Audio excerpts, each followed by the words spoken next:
Бид нар өнөөдөр бүгдээрээ эх орондоо хайртай, ижи аавдаа хайртай. Тиймээс эх орноо хөгжүүлэх бодлого чухал байна.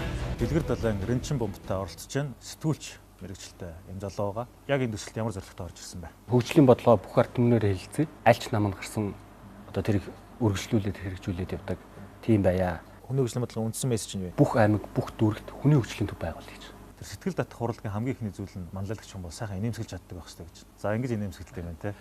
21 аймаг 9 дүүрэг нийлээд 30 томоохон үйлдвэр байгуул гэж. Нээлттэй компани засаглал хэлбэрээр тэр тухайн аймаг юм уу тухайн дүүрэгт байгаа иргэн бүр төр үйлдвэрээсээ хувьцаа эзэмшдэг 10 тийм үү 30 дүүлдэх миний амьдралын зорилго биш. За амжилтсаа. Энэ залуучууд магадгүй залуухан харагдаж магадгүй, зарим дуршлагтай дуршлаггүй харагдаж магадгүй, зарим нэг хэлж байгаа зүйл нь андуу эндүү сонсогч магадгүй. Гэхдээ бидний зүрхэн дотор нэг л юм зохилж байгаа. Энэ бол Монгол улсынхаа төлөө талбартаа, салбартаа чаддаг мэддэг зүйлээ зориулъя гэсэн энэ халуун итгэл өмшил байгаамаа. Ингээ улс төр шинэ манлайлах телевизийн зорилт төсөлд зориг гарган оролцож, цаг хугацаагаа зарцуулж, үеийн залуучуудтай ингээ туг болж явж байгаа чинь амжилтсаа. Сүхбаатар дүүргээс оролцогч Дэлгэр далайн Ренчин бомб. Дэлгэр далайн Ренчин бомб.